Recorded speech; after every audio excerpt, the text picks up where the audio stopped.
Formal tours to pictured rocks began being offered by Cleveland Cliff Iron Company on Sunday afternoons in the 1920s.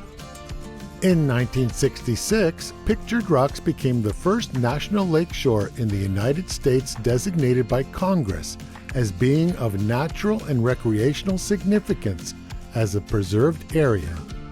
The National Park Service governs 42 miles of incredibly picturesque shoreline. The pictured rocks are located on 15 miles of that shoreline.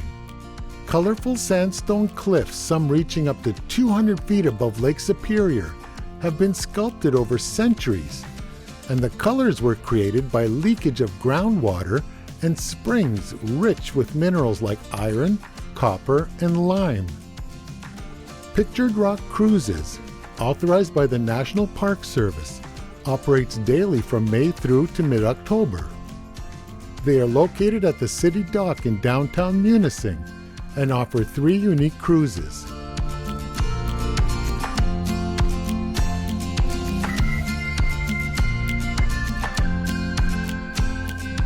Tahquamenon Falls State Park is located in the Hiawatha National Forest near Lake Superior in the eastern Upper Peninsula of Michigan. The park is close to 50,000 acres in size, 13 miles long. Most of the park is underdeveloped, but there are several beautiful hiking trails, over 40 miles in all, and well maintained. The main trails from the parking areas to the upper and lower waterfalls are wide, paved, and handicap accessible. Several interesting educational placards provide an opportunity to rest and enjoy and learn about wildlife and nature in the area. Moose have been spotted feeding in the wet areas of the park, and other animals such as black bears, coyotes, otter, fox, and deer, to name a few. The Upper Falls, also known as the Root Beer Falls, is one of the largest waterfalls east of the Mississippi. It has a drop of 50 feet and is 200 feet across, with a maximum flow of 50,000 gallons per second.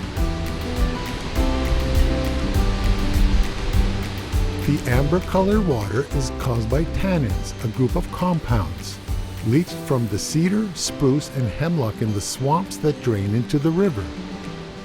The extremely soft water churned by the action of the falls causes the large amounts of foam, which has been the trademark of the Tahquamenon since the days of the voyageurs.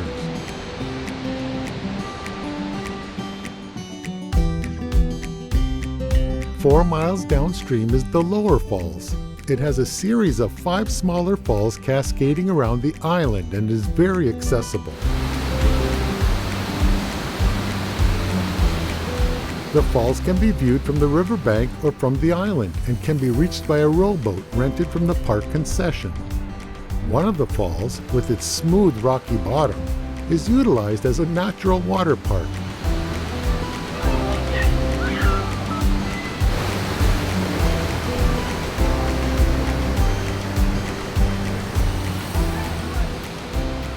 Michigan State Park's website writes, "This is the land of Longfellow's Hiawatha, by the rushing Tahquamenon. Hiawatha built his canoe, long before the white man set eyes on the river.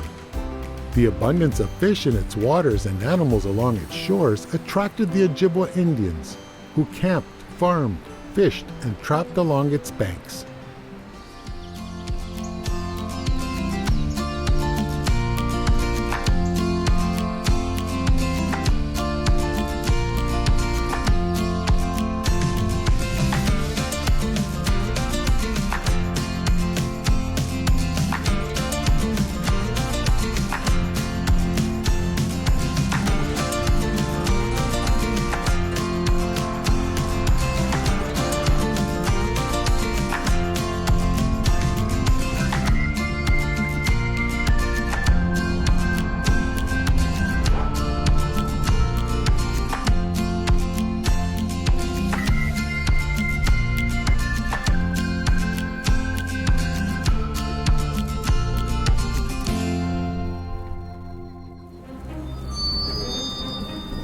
550 shipwrecks litter the deep cold bottom of Lake Superior, 200 of them off Whitefish Point, with a loss of nearly 320 souls.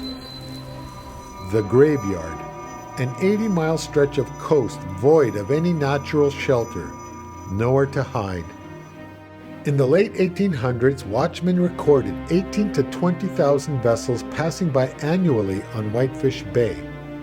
All sorts of sailing craft, steamers, tugs pulling barges had nothing more than lights, whistles, or visual signals to avoid collisions.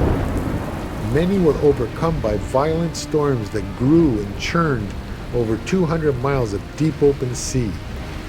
Other dangers included poor visibility due to fog, snow, and even occasional smoke from forest fires. Shipwrecks capture headlines, and rightly so. People are forever intrigued by not only a ship's demise, but also the search to find the wreckage, the recovery of artifacts, and the explanations as to what caused their tragic end. The infamous wreck of the Edmund Fitzgerald still takes center stage among the many, many others entombed across the Great Lakes. Several inconclusive theories continue to be argued as to the cause. Sadly, one fact remains as depicted in Gordon Lightfoot's epic song. The searchers all say they'd have made Whitefish Bay if they'd put 15 more miles behind her. There is another element closely related to shipwreck tragedies that struggles to hold the attention and glory it once had over 100 years ago. They were an army of storm warriors, heroes of the surf, sacrificing everything while confronting a deluge of danger in order to save the lives of those in peril on the sea. The brave men of the United States Life-Saving Service. It existed between 1848 and 1915, when it merged with the United States Coast Guard. They were credited with saving over 178,000 lives on all the Great Lakes and ocean coastlines. One unidentified surfman in 1880 said, "When I see a man clinging to a wreck, I see nothing else in the world, and I never think of family and friends until I have saved him."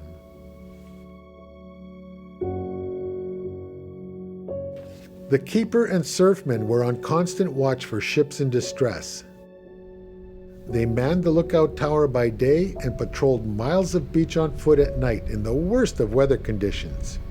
Storm winds off Lake Superior would blast sand, ice, and rain, all the while having to face it and light constant signal flares to warn vessels that strayed too close to shore.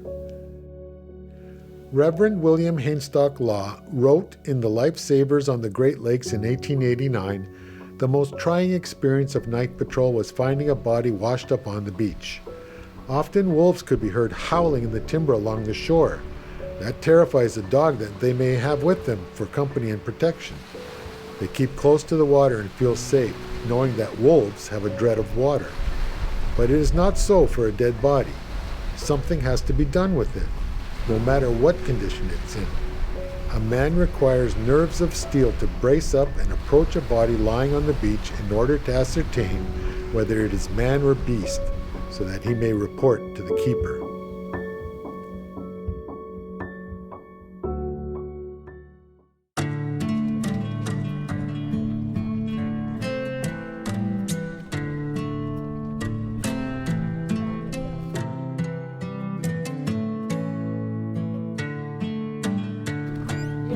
Founded in 1978 by a group of teachers, divers, and shipwreck enthusiasts, the Great Lakes Shipwreck Historical Society has created an extraordinary museum with 19 different exhibits, including artifacts that were raised from the wrecks. There is also a memorial to those lost in the wreck of the Edmund Fitzgerald.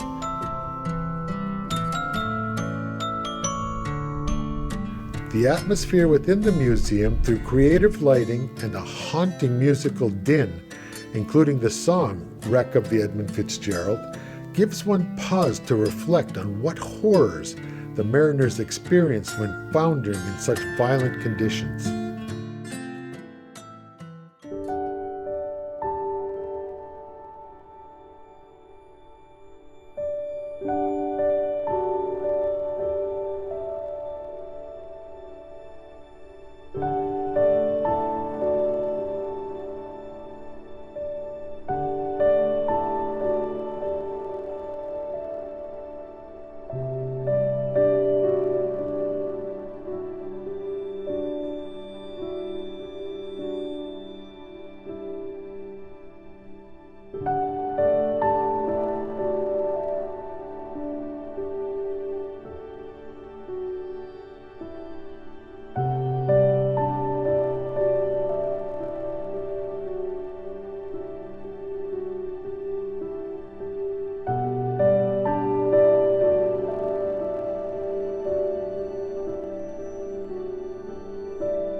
Driving along the Whitefish Bay Scenic Byway, inside the Hiawatha National Forest and just before entering the St. Mary's River, stands a beautiful 65-foot-high tower and an adjacent museum. The first lighthouse and lightkeeper's residence were built in 1855, and it was lit up for the first time on September 20th, 1857. It used a fourth-order Fresnel lens that could project the light for 16 miles. The purpose of the Point Iroquois Light Station was to guide freighters safely between the open waters of Whitefish Bay and the St. Mary's River. The light station served passing sailors by marking the narrow channel between the shallow sandbars and shoals of Point Iroquois and the rocky reefs of Gross Cap on the Canadian side of the bay.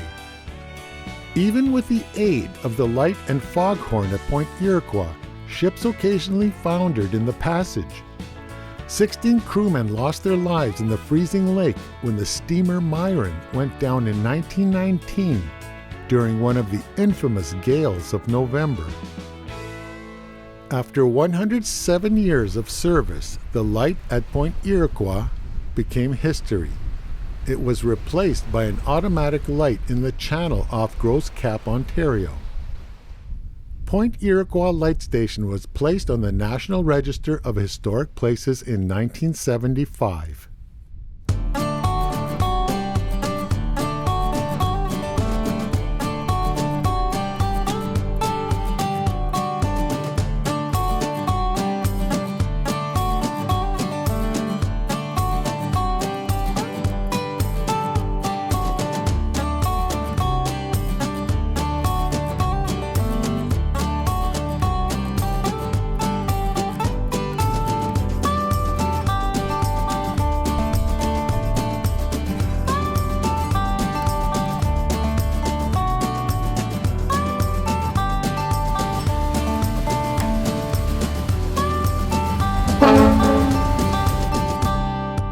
Sault Ste. Marie, Michigan, the oldest U.S. city west of the Appalachians.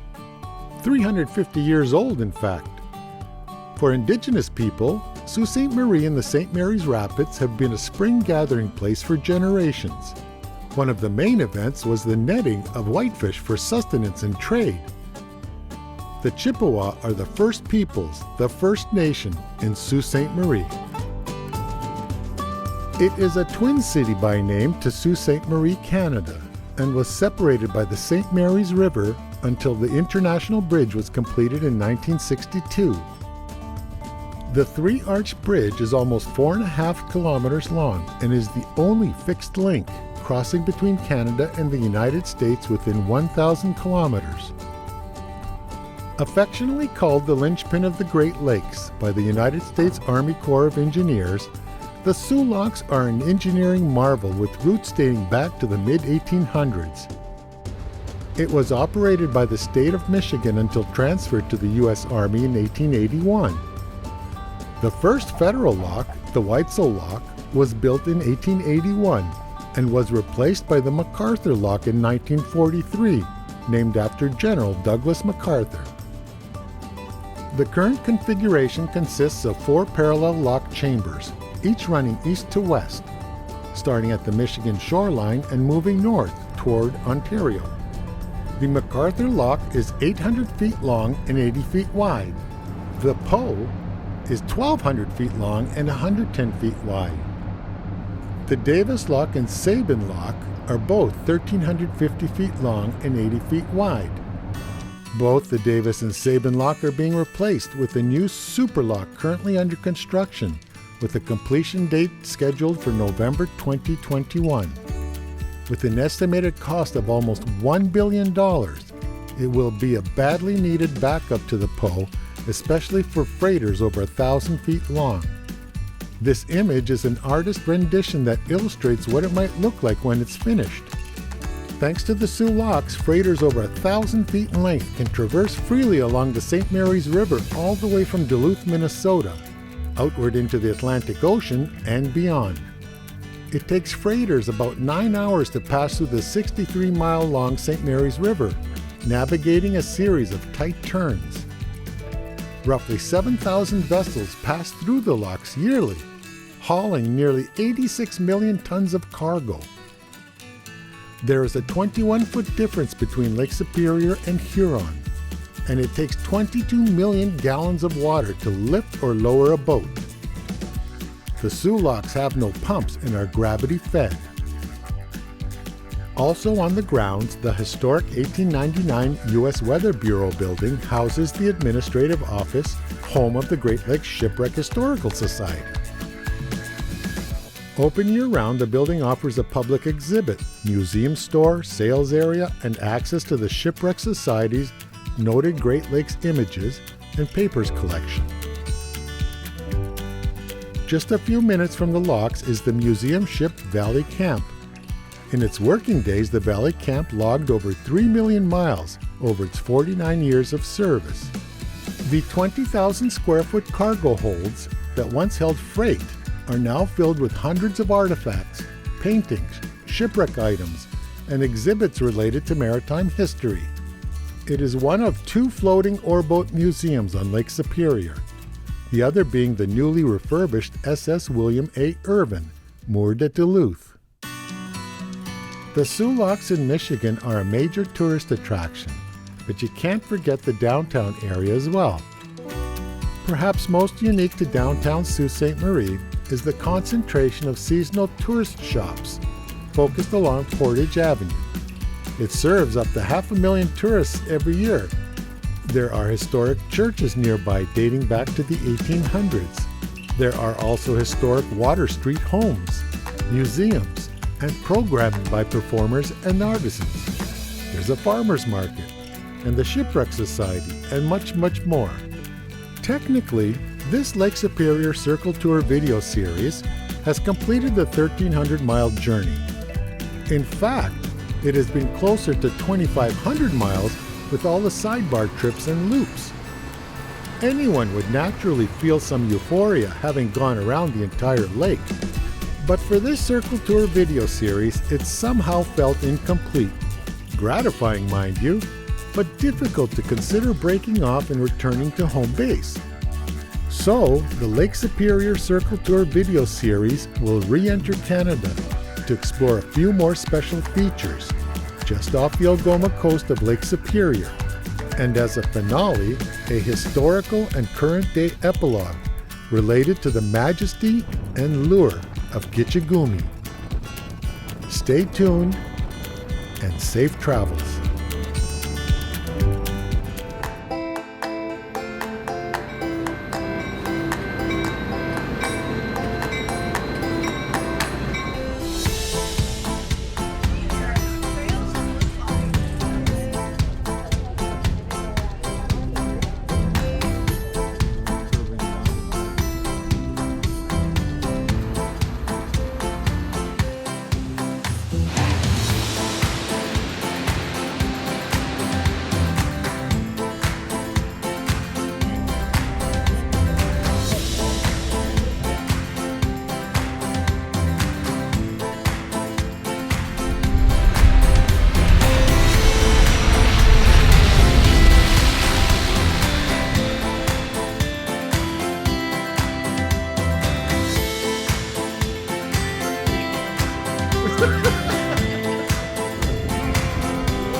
World-class pieces of artwork can come out of the bush.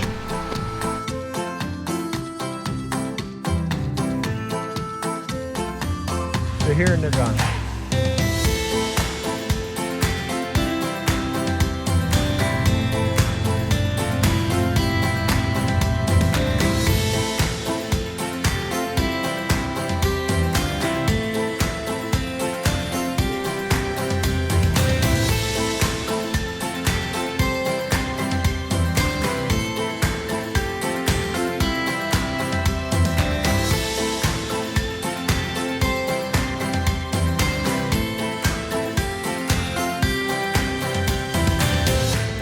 like Bob Krause and Peter Doig, two really important people that were a real push for this museum.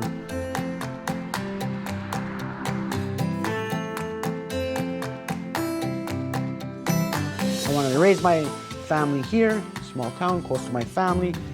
Kids can grow up and be kids and have all the things I talked about and more.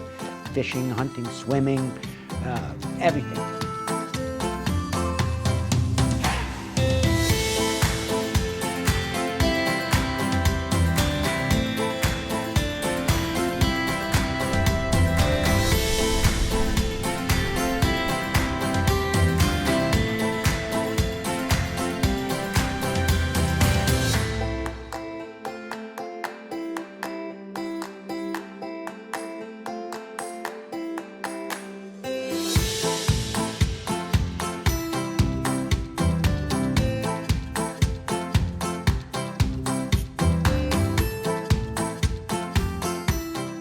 But it is enjoyable when you hear from tourists or people coming that this has been nice. You get a nice area, you get nice people, nice town. Those are the only way we get the input. And as long as we can stay alive by it and make a living, what else do we want? We had a beautiful winter here with hockey. Unfortunately now, we don't. But it'll come back. It's just a matter of time. It's a bad time for that kind of stuff. But fortunately, we're still able to eat, drink, and sleep.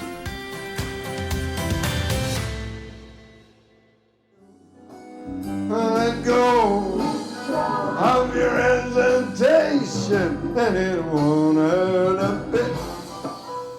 Make up your mind, and you're gonna find that, yes, folks, this is it. You ever come to Schreiber, look for the sign. That's right, girls, you tell them. Folks, this is it. Like the girls say. I want to thank you. It's been a great day. This is it.